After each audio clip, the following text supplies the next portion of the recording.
Isa ka rin bang digital creator na nagsisimula pa lang tulad ko?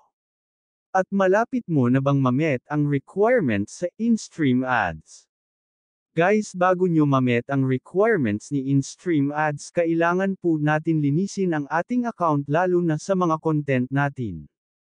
Maaring wala ka pang violation ngayon, pero kapag na-met nyo na ang in-stream ads at na-set up nyo na ang tool nito, maghintay tayo ng 2 weeks dahil ere-review nito ni Facebook.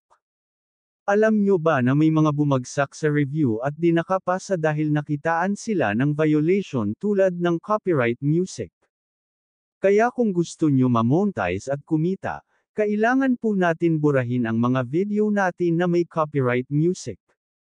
Pero kung for entertainment lamang ang inyong pakay, okay lang yan.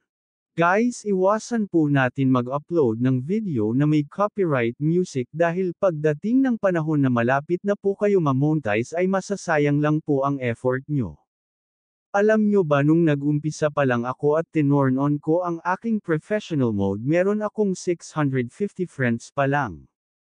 At yun na rin ang naging followers ko, at yung mga ina-upload ko pa noon na mga video ay ginagamitan ko ng mga trending na audio galing sa mga iba't ibang content creator.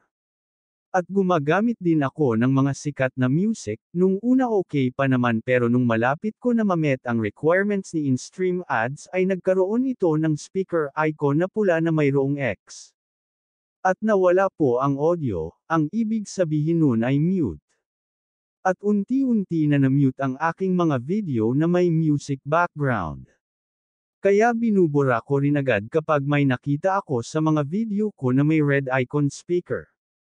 Nung na-met ko na ang requirements ni in-stream ads, bago ko send it up, binura ko na lahat ng video ko na may music background at yung iniwan ko ay yung meron ng copyright music background.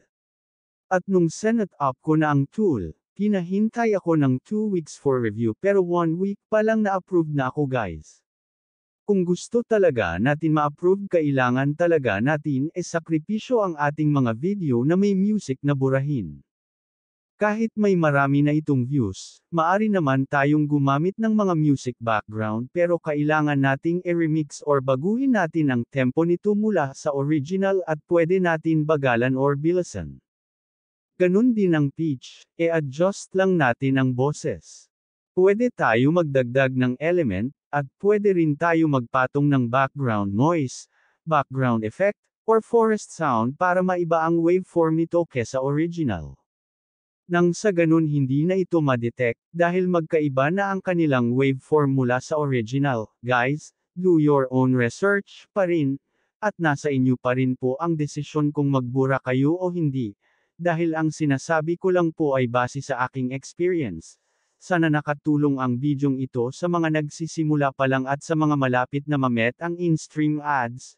Good luck po sa inyo, at paki-share na rin kung gusto nyo makatulong sa iba.